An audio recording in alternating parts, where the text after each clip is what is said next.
Well, it seems some of you also want to rant about Honkai Star Rail just like me if you're watching this. This time I want to rant about some of the permanent gameplay that Honkai Star Rail have implemented since 1.0.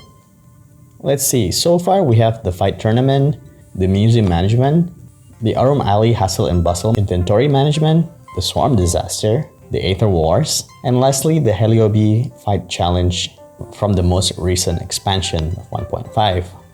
Many of these permanent have very fun combat mechanics implemented in them, especially the Swarm Disaster.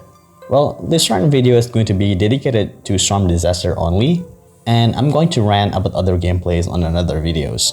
So subscribe if you want to hear more ranting about Honkai Star Rail. For Swarm Disaster, it is such a shame that at current version of the game, once people have obtained all of their rewards, they're most likely not going to revisit Swarm Disaster, even though the challenge is so much fun.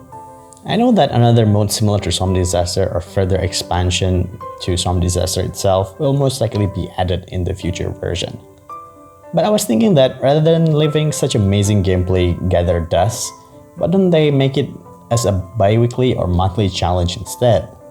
So that way players don't need to rush through them weekly like the normal Simulated Universe, or bi-weekly like the Forgotten Hall. Also, this way the players that are really bored after they blaze through the events can challenge the Simulated Universe Swarm Disaster. But I think there's some modification that needs to be done to the mode itself. There's one way that I can think of to make it a bit more spicy is probably by banning a certain path, certain characters, or certain elements, on top of banning certain blessings. That way, players are being forced to come up with more team composition and build some other neglected characters in their arsenal instead. Don't have to make the rewards to be extremely big like the weekly Simulated Universe or Forgotten Hall. Maybe like 60 to 160 jades will be enough. Two-player make attempts, since those little bit of jade sometimes is exactly what other players need to get 5-star character, for example.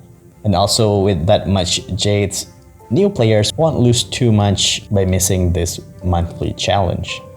I don't know, at least this alone is enticing enough for me to keep visiting the Swarm Disasters, since so far that is my favorite mode to actually enjoy the turn-based combat. Because I'm not the biggest fan of Forgotten Hall that has time restriction on it. What about you guys? Do you enjoy the current state of Swarm Disaster? Or you think it is fine as it is? Or you want it to be something more like me? Let me know in the comment section. Once again, thanks so much for watching this another Strive to Run video. I will try on keeping making rant videos maybe once a week. So let's rant about our favorite video game content together. So subscribe for more. Until the next video, stay sharp gamers.